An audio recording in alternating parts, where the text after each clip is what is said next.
Colin Kaepernick is a guy I had on my fantasy football team a couple of years ago. I drafted him early, thought he was going to be great. He screwed me. And I've never forgiven him until now. So I tell you that because previously to this story, I had no love for Colin Kaepernick. And I have no interest in defending him for whatever other reasons you might imagine. And the other day, he sat down for the national anthem and instead of standing up, and he released a statement as to why. Now, I don't love that kind of protest. I'm a little too jingoistic and rah-rah, American flag, don't burn it, national anthem. I love America. I love the ideas and the ideals of America, and I think we should rise up to those ideals. And I don't think the right wing owns America. I think that's our America. Okay, so for all those reasons, I wouldn't have done it the way he did. But number one, he had a perfectly good reason. Number two, what he did in a form of protest is actually the most American thing you can do, and part of the reason I love America. And number three, now the backlash against him is so severe and so stupid that I'm going to say, okay, that's it. You turned me into a Colin Kaepernick fan. It wasn't even Kaepernick's actions as much as the reaction that has me saying, I'm not going to stand with Kaepernick, I'm going to sit with Kaepernick. So first, let me explain, in case you didn't see, here's what Kaepernick said, why he didn't stand for the national anthem before a very important preseason game. He said, I'm not going to stand up to show pride in a flag for a country that oppresses black people and people of color. To me, this is bigger than football, and it would be selfish on my part to look the other way. There are bodies in the street and people getting paid leave and getting away with murder. So now, some people take great offense at those, but there are bodies in the street. A lot of unarmed black men have been shot. Is there a history of racism in this country?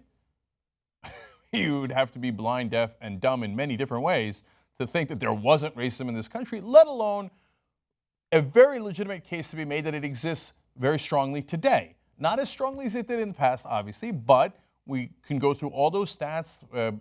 Blacks and whites do marijuana at the same rate. Blacks get arrested at 4 times the rate for the same exact crime. So, and the blacks are killed disproportionately by police officers when they are unarmed.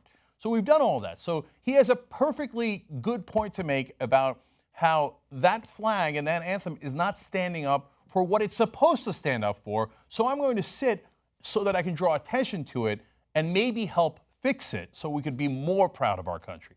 Okay, that's a message that seems at least within the realm of debate, doesn't it? No, apparently for the critics, how dare he?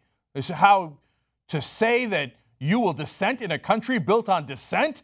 Outrageous. Okay, so Alex Boone, who used to be a former teammate, now plays for the Vikings, said, you should have some fucking respect for people who served. Yeah, that seems pretty respectful. All right, so we're going to get to the people who actually served in a second because Boone did not.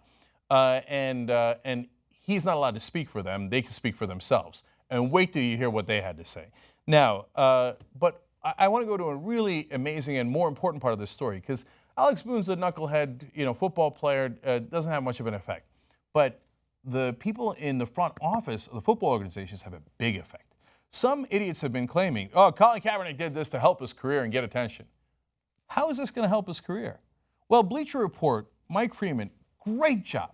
He went out, reached out to 7 different executives and said, okay, hey, what do you think? Do you like this move? Are you more likely to sign Kaepernick? Are you less likely to sign Kaepernick? And the answer was overwhelming. Oh, hell no. They hated this move by Kaepernick. And they're pretty much saying that we're going to blacklist him from the league. So let me give you the exact quotes. One NFL front office executive said, I don't want him anywhere near my team. He's a traitor. Oh, that's insane. That's insane. Okay, now it gets worse. One executive said he hasn't seen this much collective dislike among front office members regarding a player since Ray Caruth. Remember Ray Caruth? He's still in prison for the plot to murder his pregnant girlfriend. This is a league where people have killed others and be treated as huge heroes. I mean, look, I like Ray Lewis as a football player, but he was involved in that fight where people died. People have done drunk driving, killed people, and domestic abuse, and the list goes on and on. They're all totally fine, but a guy does a peaceful protest where he doesn't stand for the national anthem for a legitimate political reason. The traitor. That's it. oh, you hate him. See, this isn't about Colin Kaepernick. It's about these guys. These guys who react in that way. They're saying to the Kaepernicks of the world, don't show us the ugly side of America. We know that it exists. If we didn't think it existed, we wouldn't have this kind of over-the-top reaction. We know it exists. For God's sake, don't show it to us because it makes us uncomfortable. Okay, now, here's another executive. Says about Kaepernick, he has no respect for our country. Fuck that guy. These guys all seem so respectful. One guy politely sits during the national anthem. The other guys are like, oh, no respect to fucking fuck. Right? Okay. These are executives. And others said that if an owner asked him to sign Kaepernick, he would consider resigning rather than do it. Oh, you would lose your incredibly lucrative, wonderful job because that's how much you hate someone for pointing out that blacks might get treated a little different in this country than white people. That just to have that debate outrages you so much to your core that you think, oh my God, I'd rather lose everything than to have that debate. That tells you something about our country, man. There's a sickness here. Like people know, they know that there's a problem. They just don't want to address it. They're scared to death of it. And Kaepernick has brought that up, and so I sit with Kaepernick. I didn't agree with his form of protest, but you guys are making me support him even more. Now get a load of how much it's going to hurt him. According to Bleacher Report, each executive said he believes Kaepernick will likely get released by the 49ers and never play in the NFL again.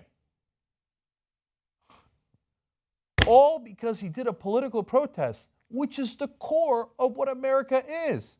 If you love America so much that you want everybody to stand for the national anthem, you would say, oh, that's a political protest at the core of the country, at the core of our rights, at the core of our Constitution. Bless his heart. But you don't love America. You don't even understand America. All you know is he's them, I'm me, I'm going to protect what I got, and I'm going to fire him and make sure he never works. How dare he question me and my comfort? One other general manager said, in my career, I have never seen a guy so hated by front office guys as Kaepernick. And that's the NFL we're talking about. Okay, now, I'm going to get to the veterans in a second and let them speak for themselves. But I want to go to one civil rights activist who's a legend, Harry Belafonte. He did it at the height of his career. He did civil rights protests. And at the time, there was a fury unleashed on him as well. And now the Muhammad Alis and the Harry Belafontes are celebrated. Like, oh, that was so great that they spoke out. What courage they had. He says, hey, knuckleheads, this guy's got courage too. It might cost them millions of dollars. It might cost them everything, and he's doing it anyway. Belafonte says, I think that when a black voice is raised in protest to oppression, those who are comfortable with our oppression are the first to criticize us for daring to speak out against it. That's a great quote. That's a powerful quote. Those who are comfortable with our oppression are the first to criticize us for daring to speak out against it. That is exactly what's happening here. Belafonte goes on to say, I think that it's a noble thing that he's done. I think that speaking out and making people aware of the fact that you are paying homage to an anthem that also has a constituency that by the millions suffer is a righteous thing to do. So he's saying, remember, that's also our anthem. We're also Americans, and if we're suffering, it is right to point out that suffering so that we can help address it. He says, it takes a lot of courage to stand up in the face of that onslaught, that reactive moment, and not bend to the wind. And one more from Belafonte. He says, what I would love to see is a few hundred other black athletes take that as a symbol. And he's saying, look, you know, all of you guys out there, Kaepernick is actually risking his career. And he knows it. He knows that he was on the bubble anyway with San Francisco, and that this is going to make other people angry and less likely to sign him. Or even for the people who don't mind what he did, they're just going to think, oh, that's a hassle, that's more trouble, a lot of our fans are going to be upset. He has absolutely risked his career for this. Now, guys like LeBron James and the top athletes in the country, yes, from time to time they do wonderful things. They do speeches at the ESPYs. But they don't risk their career. See, the LeBrons are never going to get cut.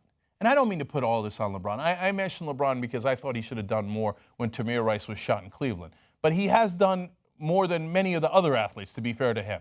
But some of the superstars, you guys aren't going to get cut. You're not going to get blacklisted. You've got a responsibility to sit with Kaepernick. Okay, now let's finally go to the veterans. And these are not all veterans. I'm sure that there are veterans who are also upset at this. Of course there are, right? But I want you to have the full sense of it. You're right now in social media and in other places, you're only hearing the veterans who are angry at Kaepernick. I want you to see the other veterans who are actually proud of him. And yes, they most certainly exist. So here they are on Twitter. Here's a guy who asked, basically, put up the first one, if I became rich and famous today and decided to speak out on the ongoing systemic oppression of black people and constant police brutality in this country, which uniform would you burn? And he has his 4 different uniforms from when he served. Powerful message, love it. And then here's another gentleman who's, they took a picture of him and it says, my father, a Marine, served his country in Vietnam. He says, we're far from justice for all. Hashtag veterans for Kaepernick, that's what they're using. Here's a lovely mom who's for Kaepernick. Says, I'm a disabled veteran and haven't stood for the anthem since I separated. We are not free. God, I love these people standing up, sitting down, all saying, you don't speak for me if you're blasting Kaepernick. I've got more for you.